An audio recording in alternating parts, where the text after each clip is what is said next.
Occasionally, we need to make some decision making. In this decision making, one pushes us to make a good or right decision. This is what we call conscience. Good day, we are here to tackle about conscience and the type of conscience.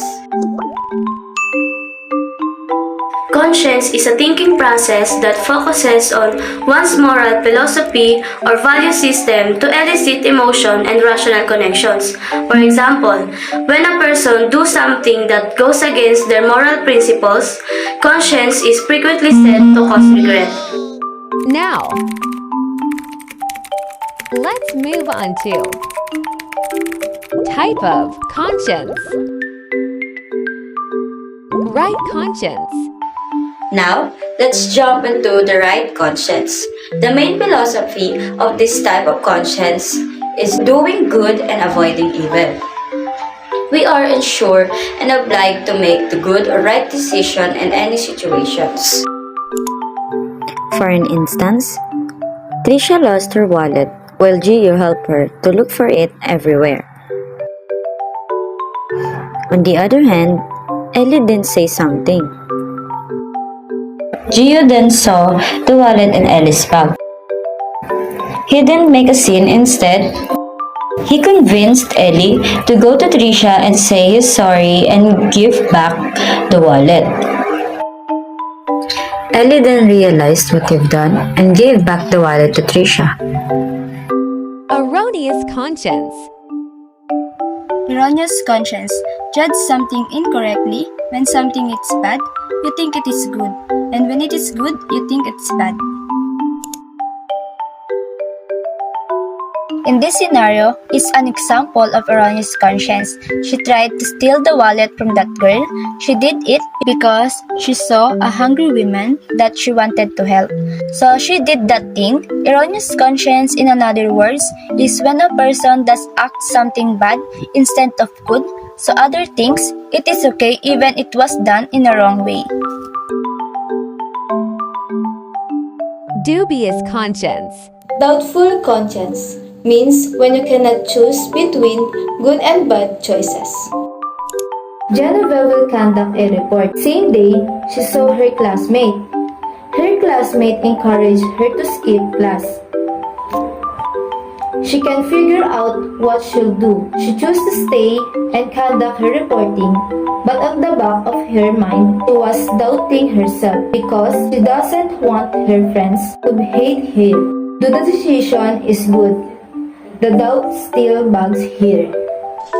Lax conscience. Lax conscience is a type of conscience that sees even the worst moral wrongs as acceptable by rationalizing and justifying evil acts. Even those that are seriously evil, it finds and provides justification for them. Lax conscience might become callously blinded to the reality of the good that needs to be done and the evil that needs to be avoided if it persists for an extended period of time without being corrected. Anna is hurrying to her school since she's late for class. In a hallway, Anna ran into someone while running and dropped the items she was carrying. Anna's belongings fell and the student helped her to pick up the fallen belongings, but the student simply took Anna's wallet, which was also dropped.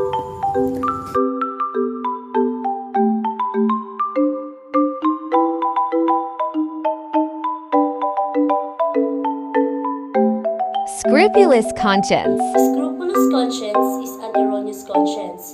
When the mind is unduly swayed by fear and judges that something is wrong that in fact it is lawful.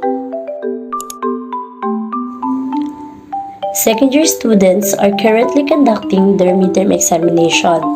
While answering, Lori told Mabik carefully that her teacher can't hear. She asked Mabik for some answer because clearly she didn't review her past lesson for the exam. Mabik was hesitant and didn't give Lori the answer because she convinced that copying and cheating is wrong. After the exam, Mabik somehow think that she did Lori wrong. Certainty conscience. Now, let's talk about certain conscience. It happens when there is a firm judgment of the validity and morality of an act without second thoughts or hesitation. Also, it is the complete absence of doubt in whether our decision is good or bad.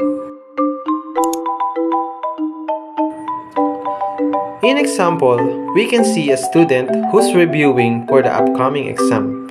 So, when the time of the exam comes, he knows what is the answer to the question. He had no doubt because he makes a review before the exam comes. So, this scene is an example of certain conscience. Inviolability of dignity. So what is inviolability of human dignity? Scripture makes it clear that each and every person is made in the image and likeness of God.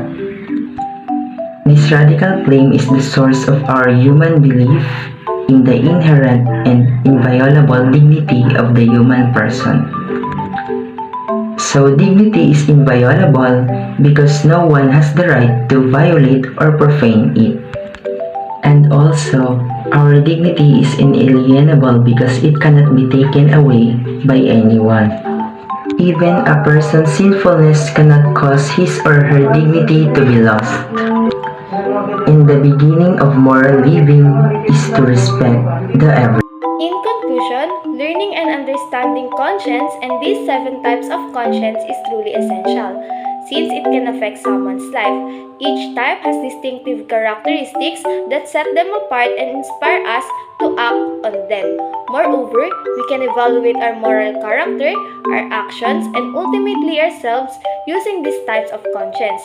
Also, by reminding us of our beliefs and guiding principles, these types can be beneficial to us and serve as the standard by which we determine whether or not our acts are moral.